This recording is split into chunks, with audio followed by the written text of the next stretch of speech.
Let me just start off by saying that everyone is allowed to do what they want to do. Everyone has personal agency over themselves. And so this is only for those who are interested in this kind of conversation, in this kind of information. But there are serious spiritual implications to sexual infidelity, open relationships, multiple partners. There are so many words for it these days, but if you are engaging in physical intimacy, sexual physical intimacy with more than one person, there definitely are spiritual implications. We take on people's energy, just as in everything, in every relationship, in every interaction, you give me something and I receive something from you. Equally, it is the same with sexual intimacy. If right now my partner goes and engages in sexual acts with somebody else, they bring back that essence, the essence of that person. And so when now that him and I engage in that act, I will take on the essence of that person. It doesn't last a long time. Usually it's strong for a week, very very strong for a week. An example is you might be a naturally quite a confident person, but then because the person that your partner is engaging with outside of your relationship or in an open relationship setup, but I'm going to just work off of you in a relationship and someone is being unfaithful, but then please insert your situation. What happens is that I will become quite insecure for that week following that person having done that with someone else. And if it's something where they sleep with that person regularly, then I never even get a break. And so it's this never ending cycle. But also what's really significant to note is that luck, misfortune, bad luck also is transferred.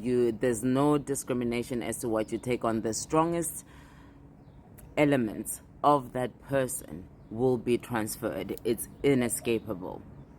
And so it is important that if you are someone that engages in swinging, in open relationships, or keep forgiving your partner for being sexually unfaithful to you, you need to hold that at the back of your mind, that you are, whatever luck that rests within you is being taken and given to others.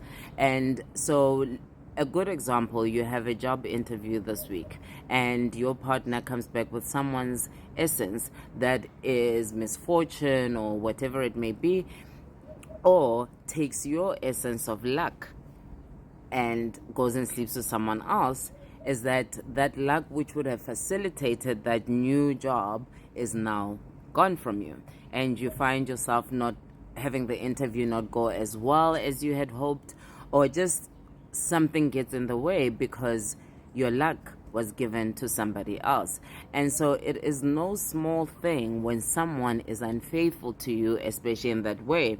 This is why oftentimes I know that the rationale is slightly different, but the motivation, the core of it is the same. Where a lot of boxers in sports, it's very common where sportsmen and women will avoid sexual intercourse the night prior or days leading up to a big game or just a game in general, because this is what Kundalini rising, isn't it? Is that what Kundalini rising is?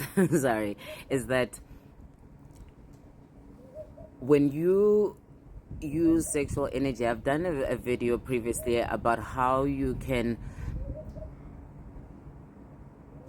utilize sexual energy to manifest the things that you want. I'll give you an example, bit oversharing, but necessary. When I take part in solitary pleasure, physical pleasure, I never think of anyone, I never watch anything, but what I do is I do stand in front of a mirror, I gaze upon my own self and allow my own being to be the catalyst for that arousal. And when I'm in the heat of it, I say affirmations. It sounds hella boring, but it's so beautiful actually when you're in it. I say certain affirmations. I say positive things about myself. I say I'm powerful, I am this, I am that. And I allow that energy to rise up within me. And so even when I reach that place of climax, that energy is not wasted, it's not expelled, it does not go outside of myself. Rather, it becomes this powerful Kundalini rising that allows me to harness that energy and manifest that which I want. And so it is an incredibly powerful energy that if you utilize it correctly, you can do incredible things for yourself. And so next time you are quick to stay with someone who is unfaithful to you, ask yourself this: what am I willing to lose?